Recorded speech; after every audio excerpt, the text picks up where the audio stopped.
నమస్తే welcome to 99 TV నేను ప్రియాంక ఒక సాధారణ బైక్ టాక్సీ రైడ్ కొన్ని నిమిషాల్లో ముగియాల్సిన ప్రయాణం కానీ అదే ప్రయాణం ఒక మహిళ జీవితాన్ని పూర్తిగా మార్చేసిందని ఆమె చెబుతోంది.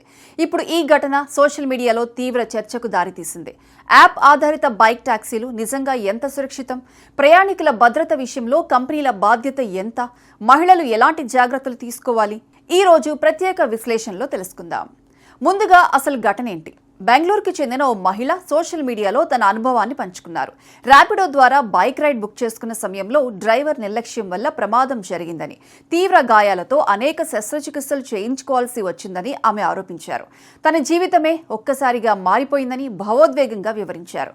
ఈ పోస్ట్ వైరల్ కావడంతో వేలాది మంది స్పందించారు. కొందరు ఆమెకు మద్దతు తెలపగా మరికొందరు యాప్ ఆధారిత రవాణా సేవల్లో భద్రతా ప్రమాణాలపై ప్రశ్నలు లేవనెత్తారు. ఇక్కడ ఒక ముఖ్యమైన విషయం గుర్తుంచుకోవాలి. ఈ ఘటనపై సోషల్ మీడియాలో అనేక ఆరోపణలు వినిపిస్తున్నప్పటికీ ఏదైనా బాధ్యత లేదా నిర్లక్ష్యం అంశాలపై తుది నిర్ణయం సంబంధిత అధికారుల విచారణ, చట్టపరమైన ప్రక్రియ తర్వాతే వస్తుంది. అయితే ఈ ఘటనతో ఒక పెద్ద ప్రశ్న ముందుకొచ్చింది. యాప్లో విమెన్ సేఫ్టీ ఫ్యూచర్ ఉంటే సరిపోతుందా, లేక రోడ్డుపై ప్రయాణం నిజంగా సురక్షితంగా ఉండేలా వ్యవస్థ పనిచేస్తుందా? ఈ రోజుల్లో లక్షలాది మంది ప్రతిరోజు బైక్ టాక్సీలను ఉపయోగిస్తున్నారు. ట్రాఫిక్ ఎక్కువగా ఉండే నగరాల్లో ఇవి వేగవంతమైన ప్రయాణ సాధనంగా మారాయి. కానీ భద్రత విషయంలో మాత్రం రాజీ ఉండకూడదు. ఒక ప్రమాదం జరిగితే బాధ్యత ఎవరిది? డ్రైవర్దా, సంస్థదా, లేక రోడ్ల పరిస్థితులదా? ఈ ప్రశ్నలకు ప్రతి కేసులో పరిస్థితులను బట్టి సమాధానం మారుతుంది. అందుకే ప్రతి ఘటనను పూర్తిగా విచారణ తర్వాతే అంచనా వేయాలి. మరో అంశం, చాలా మంది ప్రయాణికులు హెల్మెట్ ధరించడాన్ని పెద్దగా పట్టించుకోరు. కొన్నిసార్లు డ్రైవర్ వద్ద ఒకే హెల్మెట్ ఉంటుంది.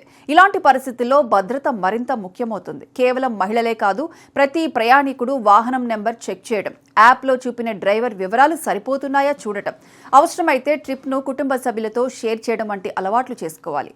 ఇక సంస్థల బాధ్యత ఏంటి?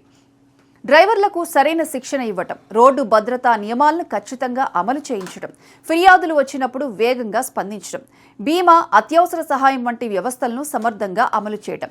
ఇవి కేవలం సేవలో భాగం కాదు, ప్రయాణికులపై నమ్మకాన్ని నిలబెట్టే బాధ్యత కూడా. ఈ ఘటన తర్వాత సోషల్ మీడియాలో మరో చర్చ కూడా మొదలైంది. ప్రమాదం తర్వాత బాధితులకు సరైన వైద్య, ఆర్థిక సహాయం అందుతుందా? పెద్ద కంపెనీలు ఇలాంటి సందర్భాల్లో మరింత బాధ్యత తీసుకోవాలా అనే ప్రశ్నలు వినిపిస్తున్నాయి. మరోవైపు ప్రతి ర్యాపిడో లేదా ఇతర యాప్ ఆధారిత ప్రయాణం ప్రమాదకరమని చెప్పడం కూడా సరైంది కాదు. ప్రతిరోజు లక్షలాది ప్రయాణాలు ఎలాంటి సమస్యలు లేకుండా పూర్తవుతున్నాయి.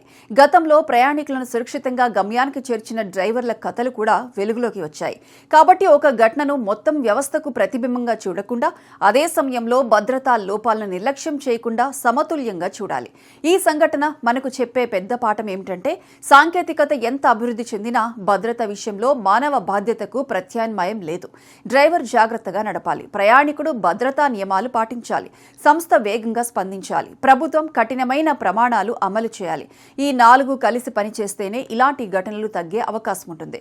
ఒక సాధారణ ప్రయాణం జీవితాన్ని మార్చే ప్రమాదంగా మారకూడదు.